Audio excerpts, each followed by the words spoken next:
Bonjour, on plonge aujourd'hui au cœur des grandes tendances et des tensions qui sont en train de définir ce début d'année 2026. L'idée, c'est d'aller droit à l'essentiel, pour comprendre les forces qui redessinent notre monde. Allez, on commence fort, avec un chiffre. Juste un chiffre, brut, 1922. Il est là, sans explication, mais il représente une des réalités les plus sombres de notre époque. Et voilà ce qu'il signifie. Près de 2000 exécutions recensées en une seule année en Iran. C'est une augmentation de quasiment 100%. C'est un pur outil de répression d'État, et c'est surtout le signal d'une instabilité et d'une peur immense au sommet du pouvoir iranien. Et en même temps, regardez ce contraste, il est absolument saisissant. Pendant que cette réalité brutale se déroule, une intelligence artificielle crée un long métrage en 5 mois à peine. Une révolution technologique qui avance à une vitesse presque inimaginable. Ce grand écart illustre parfaitement le conflit central de notre temps. On a un monde qui, en même temps, se fracture et s'unifie. D'un côté, des nations qui veulent reprendre le contrôle, qui bâtissent des murs, et de l'autre, des technologies qui, elles, ne connaissent pas de frontières. Alors concrètement, qu'est-ce que ça veut dire ? Bon, premier grand sujet sur la table, l'intelligence artificielle. Ce n'est plus juste une affaire de geeks, c'est devenu un véritable champ de bataille idéologique, un de ceux qui vont définir notre avenir. On retrouve cette fameuse dualité.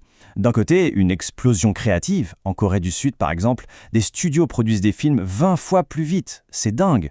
Mais de l'autre, il y a une anxiété économique bien réelle. Les investisseurs se demandent si tout ça n'est pas une énorme bulle sur le point d'éclater.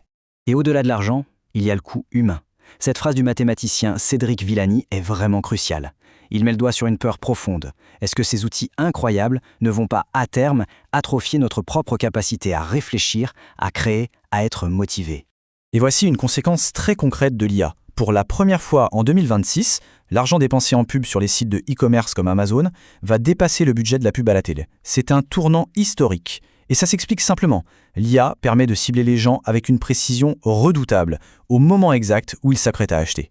On quitte le monde purement tech pour regarder la nouvelle carte du monde.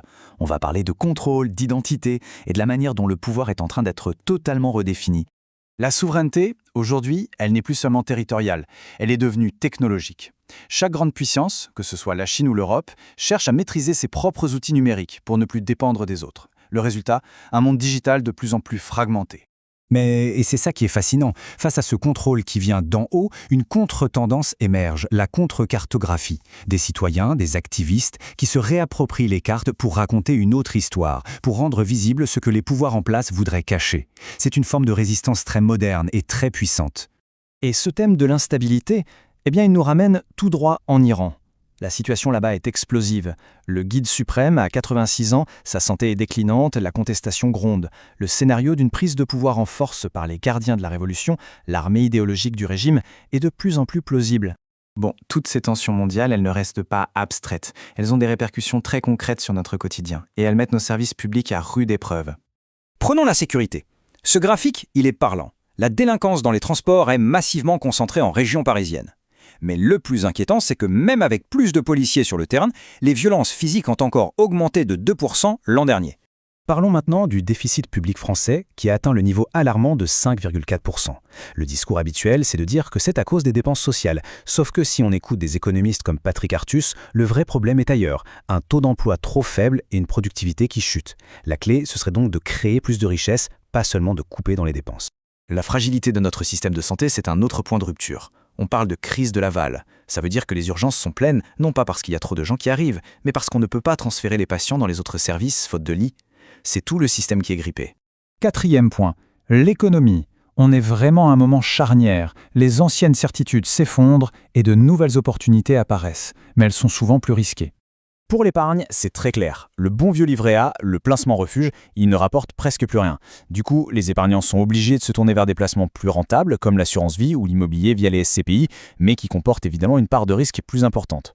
Et ce qui est fascinant, c'est de voir à quel point les secteurs d'investissement prometteurs sont le reflet direct des grandes tendances mondiales qu'on vient de voir. L'instabilité géopolitique, ça booste le secteur de la défense.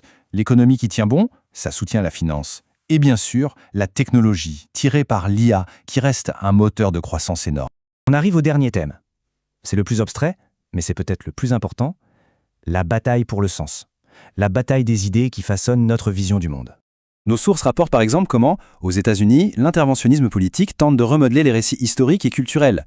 Des actions sont menées pour imposer une vision bien spécifique de l'histoire, ce qui montre que la culture est devenue un enjeu de pouvoir absolument central. En opposition à cette volonté de contrôle, des voix s'élèvent pour célébrer l'imperfection. L'écrivaine Esther Teilhard nous dit que la vraie beauté, la vraie création, ça vient du chaos, de ce qui est brut. C'est un appel à se salir les mains, à embrasser la complexité du réel. Et cette idée nous amène à cette question, tirée d'un roman, qui est à la fois surprenante et très profonde. C'est l'histoire du procès d'une forêt dont les oiseaux auraient appris à siffler des hymnes nazis. C'est une façon absurde, mais géniale, d'interroger la mémoire, l'histoire et la culpabilité collective. Et tout ça, ça nous laisse avec la question finale. Entre la puissance des algorithmes, la fragmentation du monde et ces grandes batailles pour le sens, la question fondamentale reste la même. Qui a le pouvoir de raconter l'histoire? Qui va décider de la suite? C'est ça le grand défi de 2026.